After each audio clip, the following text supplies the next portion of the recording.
There's our buddy Timmy Kirkchin with much more. Let's talk about Garrett Cole. Obviously, Justin Verlander gets so much attention there, and rightfully so. But just how significant has Cole been to the Astros here?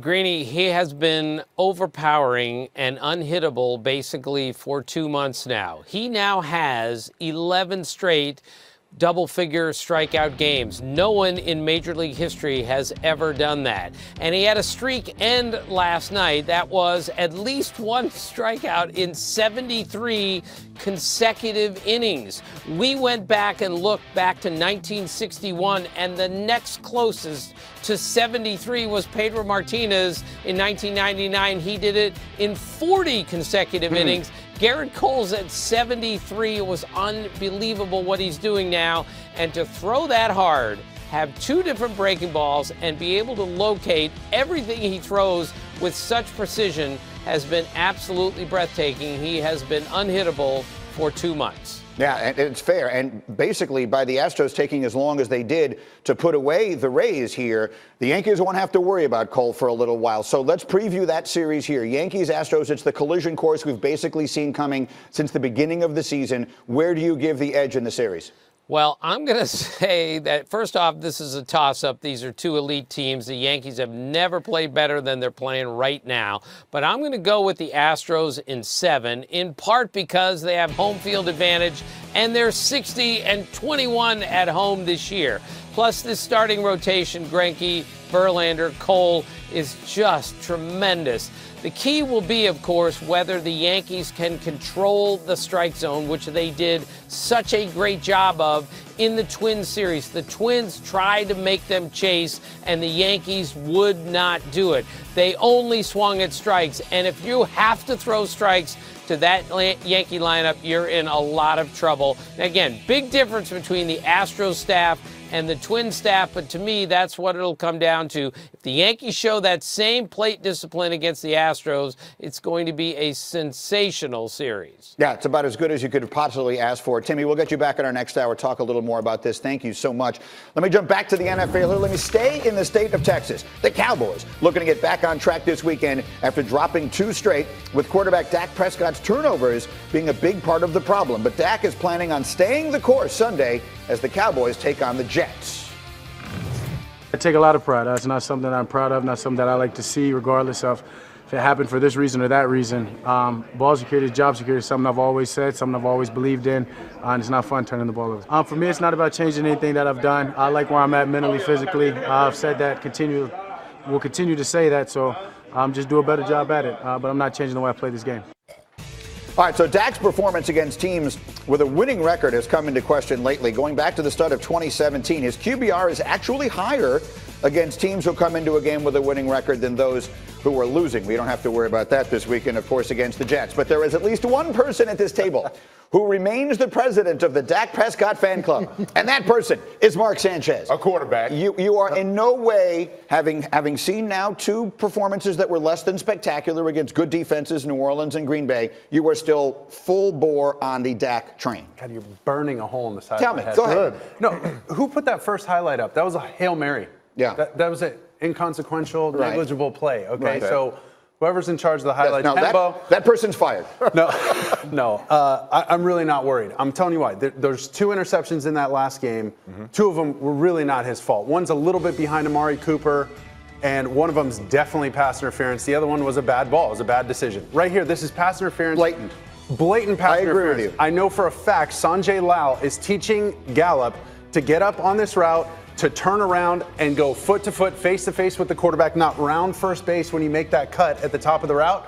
You chest bump the quarterback. That's what you're taught to do. He rounds it, and it looks like Dak's throwing right to the defender. That said, these things happen, though, and the great players find ways to overcome them and win games. You absolutely do, just like Tom Brady did last night. I understand that. But he fell on the sword for those guys. I know those guys appreciate that because those are some other errors by other players. He fell on the sword for them. I guarantee they're going to play their butt off for him. And can we get Tyron Smith back? You're a former Cowboy. What are you seeing right now in the team and in the quarterback? Well, Dak's never been the best quarterback in the NFL, but he's far from the worst, and both of those things are okay. The reality is when Zeke doesn't rush for more than 75 yards, they're 1-9. But that's the way they got to play. That's the way their I offense understand works. that, but don't tell me then that he's the best player. He was 0 for 3 against the Packers on third down, 1 for 4 in the red zone, and 2 of 9 when he was pressured. Like, those are significant numbers about situations when you're going to be an elite quarterback, you have to have success. And Dak has had that in the past, but he's not going to be a guy that I think you can rely on game in and game out to come in and do it. I've seen Dak against 2 real NFL teams this season,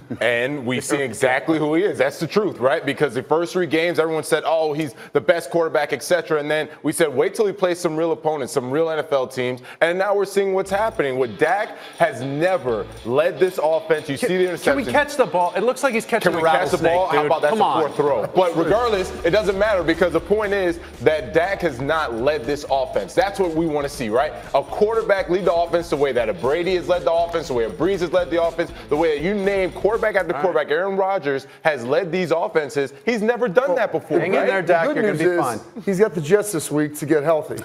So that everything will be all good again. I don't know why you Sorry, look at me when Greeny. you say that. I'm 100% on board with you. There's very little to argue about right there. All right, I have a lot more on that to go. Let me get up and go because there's a bunch of other news out there. It's going to start in Jacksonville where owner Shad Khan said he recently had a heart-to-heart with Jalen Ramsey, thinks Ramsey will play Sunday against the Saints. Bobby, what do you think of this? Here's the reality. He's getting paid by Shad Khan and the Jacksonville Jaguars to be a football player. He is one of the best, if not the best corner in the NFL.